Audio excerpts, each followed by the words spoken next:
സംസ്ഥാനത്തെ എല്ലാ ഗ്രാമപഞ്ചായത്തുകളും തങ്ങളുടെ ഭരണകാലയളവിൽ കൈവരിച്ച നേട്ടങ്ങളും ഭാവിയിൽ പ്രാവർത്തികമാക്കാൻ ഉദ്ദേശിക്കുന്ന വികസന പ്രവർത്തനങ്ങളെല്ലാം തന്നെ കേരള വിഷൻ ന്യൂസിന്റെ പ്രത്യേക പരിപാടിയായ എന്റെ പഞ്ചായത്തിലൂടെ പങ്കുവയ്ക്കുകയാണ്. ഇന്ന് നമ്മളോടൊപ്പം ഉള്ളത് ഇടുക്കി ജില്ലയിലെ കോടികുളം ഗ്രാമപഞ്ചായത്ത് പ്രസിഡന്റ് സുരേഷ് ബാബു, കണ്ണൂർ ജില്ലയിലെ ഇരിക്കൂർ പഞ്ചായത്ത് പ്രസിഡന്റ് ടി.പി. ഫാത്തിമ എന്നിവരാണ്.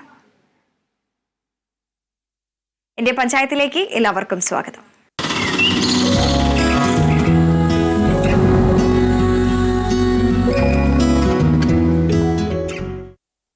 ആദ്യം തന്നെ നമ്മൾ പോകുന്നത് ഇടുക്കി ജില്ലയിലെ കോടികുളം ഗ്രാമപഞ്ചായത്തിന്റെ വികസന പ്രവർത്തനങ്ങളിലേക്കാണ്. പഞ്ചായത്ത് പ്രസിഡന്റ് സുരേഷ് ബാബു നമ്മളോടൊപ്പം ചേരുന്നുണ്ട്. നമസ്കാരം സുരേഷ് ബാബു. കോടികുളം ഗ്രാമപഞ്ചായത്തിന്റെ പ്രവർത്തന കാലയളവിൽ നിരവധി അംഗീകാരങ്ങളും പുരസ്കാരങ്ങളും എല്ലാം തന്നെ താങ്കൾക്ക് നേടിയെടുക്കാൻ സാധിച്ചിട്ടുണ്ടല്ലോ. ഒരു ടീം വർക്കിന്റെ ഭാഗമായിട്ടാണ് ഇത്തരം പ്രവർത്തനങ്ങളെല്ലാം തന്നെ വിജയകരമായി തന്നെ പൂർത്തീകരിച്ചത്. ഈ ആർദ്ര കേരളം പുരസ്കാരമടക്കം ഇതിന്റെ ഭാഗമാണ്. ഈ ഒരു മികവിലേക്ക് എത്തിപ്പെടുന്നതടക്കം എങ്ങനെയാണ്? ഇത് ഇപ്പോഴും ഈ ഒരു പ്രവർത്തന രീതികളെല്ലാം തന്നെ നിലനിർത്തി വരുന്നുണ്ടോ? തീർച്ചയായിട്ടും ഞങ്ങള് തൊടുപുഴ താലൂക്ക്, തൊടുപുഴയിൽ നിന്നും മുനിസിപ്പാലിറ്റിയിൽ നിന്നും ഒരു അതിർത്തി പങ്കിടുന്ന ഒരു പഞ്ചായത്താണ് കോടികുളം ഗ്രാമപഞ്ചായത്ത്.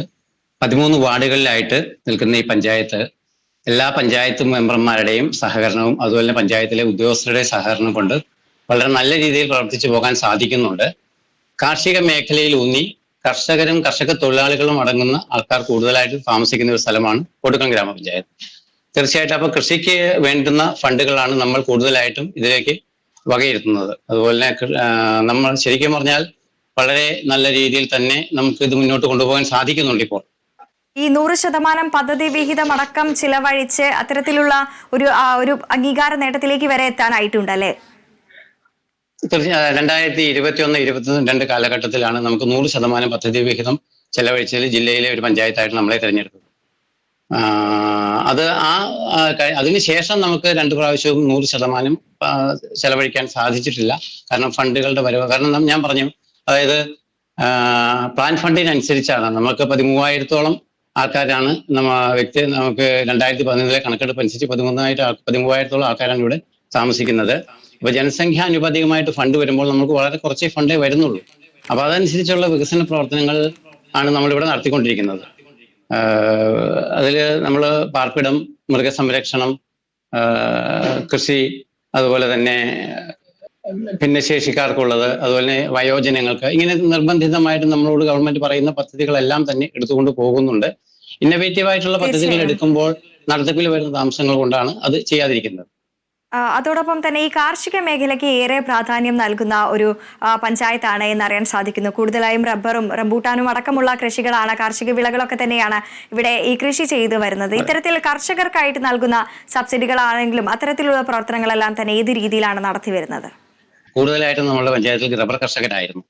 അവരിപ്പോൾ ഒരു മാറ്റം വരുത്തിക്കൊണ്ട് അതിൽ മാറ്റങ്ങൾ വന്നുകൊണ്ട് റംബൂട്ടാനിലേക്കും അതുപോലെ മറ്റ് വൃക്ഷങ്ങളിലേക്ക് മാറിയിട്ടുണ്ട്. കാരണം റബ്ബറിന്റെ വിലയിടിവ് ആൾക്കാരെ സംബന്ധിച്ച് വളരെയേറെ ബുദ്ധിമുട്ടുണ്ടാക്കിയത് കൊണ്ട് റംബൂട്ടാൻ അങ്ങനെയുള്ള കൃഷികളിലേക്ക്. അപ്പൊ നമ്മൾ ഇപ്രാവശ്യം പദ്ധതി വെച്ചപ്പോൾ ഫലവൃക്ഷ തൈകൾ എന്ന് പറഞ്ഞിട്ടൊരു പദ്ധതി വെച്ചിട്ടുണ്ട്. അത് വിതരണം ചെയ്യുന്ന ഒരു പദ്ധതി വെച്ചിട്ടുണ്ട്. അതുപോലെ നെൽസംരക്ഷണം, നെൽവയലുകൾ ധാരാളമുള്ള ഒരു പ്രദേശമാണ് കോടികുളം. അപ്പൊ അത് നെൽവയൽ സംരക്ഷണത്തിന് വേണ്ടിയിട്ട് നമ്മൾ കൃഷി ചെലവിന് വേണ്ടിയിട്ട് കൊടുക്കുന്നുണ്ട്. കൃഷി ചെലവിന് വേണ്ടിയിട്ടുള്ള സബ്സിഡി അത് നമ്മൾ പഞ്ചായത്തിൽ നിന്ന് കൊടുക്കുന്നുണ്ട്. അതുപോലെ തന്നെ പിന്നെ പറയുകയാണെങ്കിൽ വാഴ തൈകൾ അല്ലെ, കഴിഞ്ഞ പ്രാവശ്യം ടിഷ്യൂ കൾച്ചർ വാഴകളാണ് കൊടുത്തിരുന്നത്. ഈ പ്രാവശ്യം നമ്മൾ വാഴ വിത്തിന് വേണ്ടിയിട്ടാണ്, കാരണം വാഴ കൃഷിയെ പ്രോത്സാഹിപ്പിക്കുന്നതിന് വേണ്ടി അങ്ങനെയുള്ള പദ്ധതികൾ എടുക്കുന്നുണ്ട്.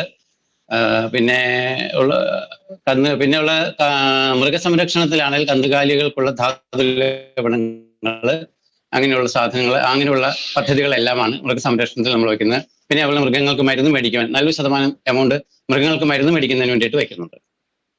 തീർച്ചയായും ഇത്തരത്തിൽ ഈ കാർഷിക മേഖലയ്ക്കെല്ലാം വളരെയധികം പ്രാധാന്യം നൽകി മുന്നോട്ട് പോകുമ്പോൾ തന്നെ ഏതെങ്കിലും തരത്തിലുള്ള വന്യജീവി ആക്രമണങ്ങളെല്ലാം തന്നെ ഈ ഒരു പ്രദേശത്തെ ബാധിക്കുന്നുണ്ട്. ഈ ഇടുക്കി ജില്ലയെല്ലാം സംബന്ധിച്ച് കൂടുതലായും ആന, പന്നി തുടങ്ങിയിട്ടുള്ള ഒരു വന്യജീവി ആക്രമണങ്ങളെല്ലാം തന്നെ ഉണ്ടാകുന്ന ഒരു സാഹചര്യമാണ് നിലവിലുള്ളത്. അത്തരത്തിൽ ഏതെങ്കിലും തരത്തിലുള്ള പ്രശ്നങ്ങൾ, പ്രതിസന്ധികൾ ഈ ഒരു പഞ്ചായത്തിനെ ബാധിക്കുന്നുണ്ടോ നിലവിൽ? നമ്മുടെ പഞ്ചായത്തിനെ അങ്ങനെയുള്ള ഒരു പ്രശ്നങ്ങൾ ബാധിക്കുന്നില്ല. കാരണം വെച്ചാൽ ഇത് ഹൈ റേഞ്ചിൽ, ലോ റേഞ്ചിൽ പെട്ട ഒരു പഞ്ചായത്താണ്. ഇവിടെ വന്യജീവികളുടെ ഒരു ആക്രമണങ്ങളും ഉണ്ടാകാറില്ല. ഇപ്പൊ ഈ അടുത്ത കാലത്ത് മാത്രം എവിടെയോ ഒരിടത്ത് ഒരു കാട്ടുപന്നിയെ കണ്ടു എന്ന് പറഞ്ഞിട്ടുള്ള ഇത് കണ്ടു. വേറെ ഒന്നും ഇങ്ങനെ ഉണ്ടായിട്ടില്ല, ഇതേവരെ ഉണ്ടായിട്ടില്ല. അതോടൊപ്പം തന്നെ ആരോഗ്യ മേഖലയിലും വളരെയധികം വലിയ രീതിയിലുള്ള പ്രാധാന്യം നൽകുന്ന പദ്ധതികളെല്ലാം തന്നെയാണ് നിലവിൽ നടത്തി വരുന്നത്, അല്ലേ? അതെ അതെ അതെ, ആരോഗ്യ മേഖലയിൽ വളരെ നല്ല രീതിയിലുള്ള പദ്ധതികളാണ്. 3 ഹോസ്പിറ്റൽ, അതായത് കുടുംബാരോഗ്യ കേന്ദ്രം, ആയുർവേദം, അതുപോലെ ഹോമിയോ, ഇങ്ങനെ 3 ഹോസ്പിറ്റലാണ് നമുക്കുള്ളത്. കുടുംബാരോഗ്യ കേന്ദ്രത്തിലാണെങ്കിൽ തന്നെ നമുക്ക് 3 ഡോക്ടേഴ്സ് ഉണ്ട്. അത് ഏതാണ്ട് 2 മണി വരെ അവരുടെ സേവനം തീർച്ചയായിട്ടും ഉണ്ട്, നല്ല രീതിയിൽ പ്രവർത്തിക്കുന്നു. അവർക്കും നമുക്ക് അതുപോലെ തന്നെ കഴിഞ്ഞ പ്രാവശ്യം നമ്മൾ മരുന്ന് വാങ്ങുന്നതിന് ഏതാണ്ട് 20 ലക്ഷത്തോളം രൂപ ഈ 3 ഹോസ്പിറ്റലുകളായിട്ട് നമ്മൾ മാറ്റി വയ്ക്കാറുണ്ട്. പാലിയേറ്റീവ് രംഗത്തും നല്ല രീതിയിൽ ഏതാണ്ട് 136ഓളം രോഗികൾ നമുക്ക് പാലിയേറ്റീവ് രംഗത്തിൽ നമ്മുടെ പഞ്ചായത്തിലുണ്ട്. അതിനകത്ത് അവർക്ക് വേണ്ടിയിട്ട് ഏതാണ്ട് 7 ലക്ഷത്തോളം രൂപ നമ്മളെല്ലാം പ്രാവശ്യം മാറ്റി വയ്ക്കുന്നതാണ്. അതുപോലെ തന്നെ നമുക്ക് FHSCക്ക് ജില്ലാതല ആർദ്ര കേരള പുരസ്കാരം നമുക്ക് ലഭിച്ചിട്ടുള്ളതാണ് 2021-22 കാലഘട്ടത്തിൽ. അതുപോലെ തന്നെ ആയുർവേദത്തിന് 2021-23 കാലഘട്ടത്തില് 23-24 കാലഘട്ടത്തില് ആയുഷ് മിഷന്റെ NABH അംഗീകാരം അതും നമുക്ക് ലഭിച്ചിട്ടുള്ളതാണ്.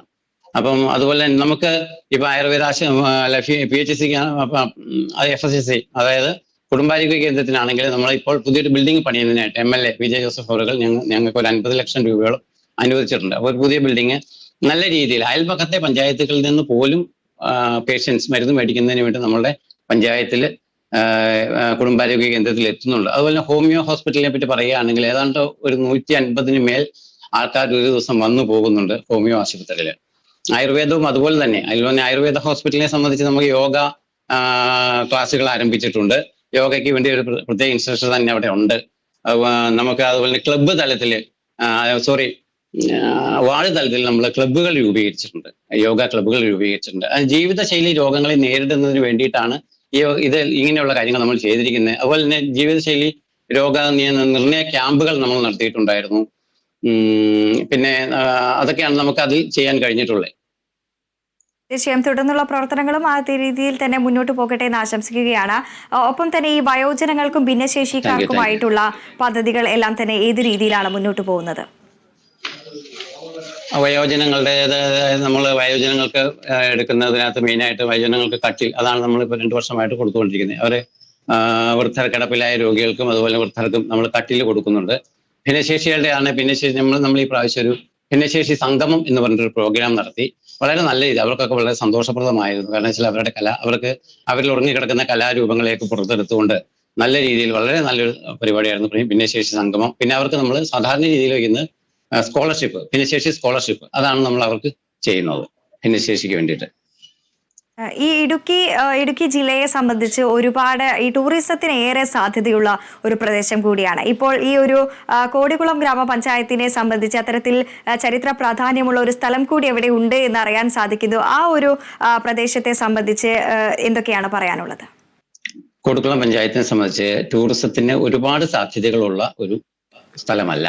പിന്നെ ഞങ്ങളെ സംബന്ധിച്ച് ഒരു കുമാരമംഗലം പഞ്ചായത്തുമായിട്ട് അതിർത്തി പങ്കെടുക്കുന്ന ഒരു മല, അത് കുമാരമംഗലത്ത് തന്നെ ഒരു വാർഡിന്റെ പേരായ ഏഴൂർ മല എന്നാണ് അതറിയപ്പെടുന്നത്. ആ മലയുടെ ഒരു ഭാഗം കോടികുളം പഞ്ചായത്തിലുണ്ട്. അതിൽ ശരിക്കും ചരിത്ര പ്രധാനമായി പറയുന്ന ഭീമൻ ചേന പുഴുങ്ങി തിന്നു എന്ന് പറയും. ഭീമനും അതുപോലെ തന്നെ അടുപ്പ് കല്ലിന്റെ രൂപത്തിൽ 3 കല്ലുകൾ അവിടെയുണ്ട്. അതുപോലെ തന്നെ തൊട്ടപ്പുറത്തൊരു ഗുഹയുമുണ്ട്. അപ്പൊ ആ ഗുഹയില് ഇവർ താമസിച്ചിരുന്നു എന്നുമാണ് പറയുന്നത്. അപ്പൊ അതുകൊണ്ട് ചേനക്കുടകൻ പാറ എന്നാണ് അതിനെ പറയുന്നത്. ചേനക്കുടകൻ പാറയെ കേന്ദ്രീകൃതമായിക്കൊണ്ട് നമ്മളൊരു ടൂറിസ്റ്റ് പദ്ധതി ആവിഷ്കരിക്കുന്നുണ്ട്. അതിൽ നമ്മൾ ജില്ലാ പഞ്ചായത്തിന് അതിന്റെ ഒരു വലിയ പ്രോജക്റ്റ് തന്നെ ഞങ്ങൾ കൊടുത്തിട്ടുള്ളതാണ്.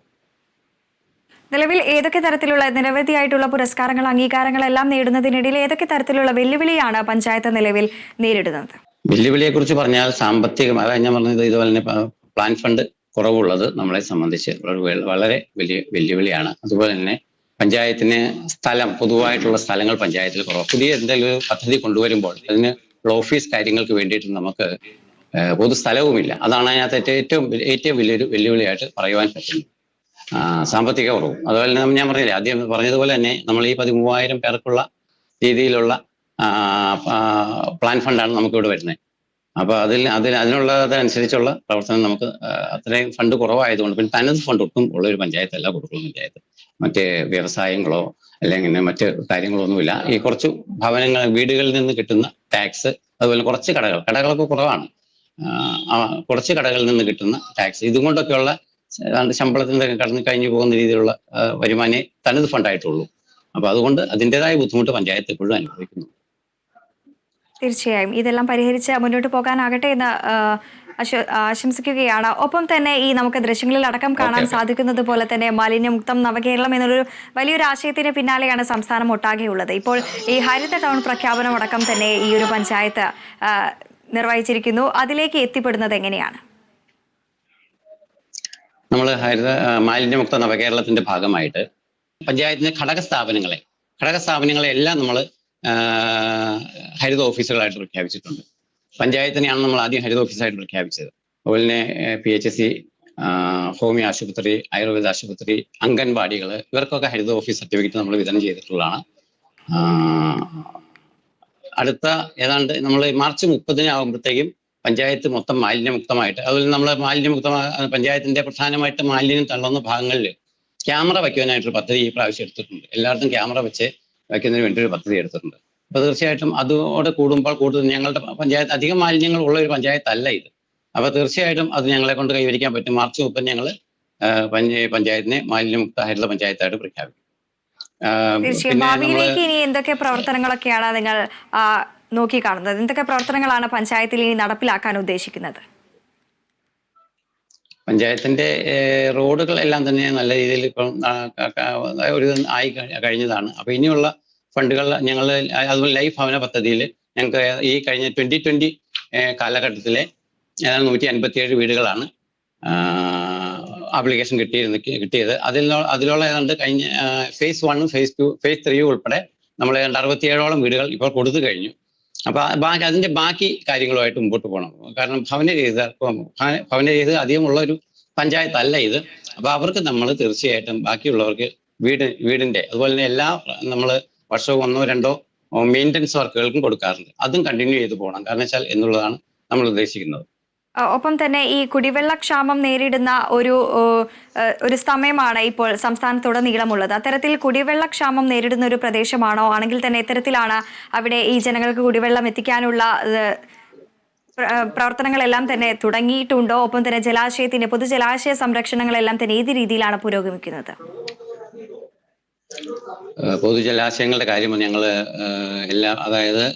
എല്ലാം നമ്മൾ ഇനി ഞാൻ ഒഴുകട്ടെ എന്ന പദ്ധതിയിൽപ്പെടുത്തി ക്ലീൻ ചെയ്തിട്ടുള്ളതാണ് പൊതുജലാശയങ്ങളെല്ലാം തന്നെ. തോടുകളും കുളങ്ങളും അതുപോലെ തന്നെ 3 കുളങ്ങൾ ഈയിടെ നമ്മൾ വൃത്തിയാക്കിയിട്ടുണ്ട്. കോടിക്കുളം പഞ്ചായത്തിനെ സംബന്ധിച്ച് പടിഞ്ഞാറേ കോടിക്കുളത്ത് കുളത്തിങ്കൽ കുളം എന്ന് പറയുന്ന ഒരു 33 സെന്റ് സ്ഥിതി ചെയ്യുന്ന ഒരു കുളം 40 വർഷത്തോളമായിട്ട് അത് അഴുകി കിടക്കുകയായിരുന്നു. നമ്മളത് ഇത്തവണ ജില്ലാ പഞ്ചായത്തിന്റെ സഹായത്തോടു കൂടി അതിന്റെ ചുറ്റുമതിൽ കെട്ടി എല്ലാം ഭംഗിയാക്കി വൃത്തിയാക്കി അതിന്റെ പണി പൂർത്തീകരിച്ചുകൊണ്ടിരിക്കുകയാണ്. അത് തീർന്നു കഴിഞ്ഞാൽ നമ്മളുടെ ഒട്ടുമിക്ക കാര്യങ്ങൾക്കും കുടിവെള്ളത്തിന്റെ കാര്യങ്ങൾക്കും പ്രശ്നങ്ങൾക്കും ഉണ്ടാകും, തീരുമാനങ്ങളുണ്ടാകും. അതുപോലെ തന്നെ ജൽജീവൻ മിഷനുമായിട്ട് ചേർന്നുകൊണ്ട് എല്ലാ വീടുകളിലും തന്നെ നമ്മൾ 9-ാം വാർഡ് 100% ബാക്കി വാർഡുകളിലും ആയിക്കൊണ്ടിരിക്കുകയാണ്. ഇപ്പോൾ തൽക്കാലം പണി നിർത്തി വെച്ചിരിക്കുകയാണ് അവര്. ജലജീവൻ മിഷന്റെ ഇതിൽപ്പെടുത്തി നമ്മൾ എല്ലാ വീടുകളിലും കണക്ഷൻ കൊടുക്കും. അതാണ് ഇപ്പോൾ ഈ കാലഘട്ടത്തിലേക്ക് നമ്മൾ ഇനി 1-2 വാർഡുകളിൽ വെള്ളം കൊടുക്കേണ്ടി വന്നാൽ അതിന് വേണ്ടിയിട്ട് പദ്ധതിയിൽ വിഹിതം മാറ്റിവെച്ചിട്ടുണ്ട്. 100% വിജയം കൈവരിക്കാൻ ആവട്ടെ. കോടിക്കുളം ഗ്രാമപഞ്ചായത്തിന്റെ വികസന പ്രവർത്തനങ്ങളാണ് പ്രസിഡന്റ് നമ്മളോടൊപ്പം പങ്കുവച്ചത്. നന്ദി പ്രസിഡന്റ് സുരേഷ് ബാബു. കഴിഞ്ഞ കാലങ്ങളിലെ പോലെ വരും വർഷങ്ങളും ഉചിതമാകട്ടെ എന്ന് ആശംസിക്കുകയാണ്.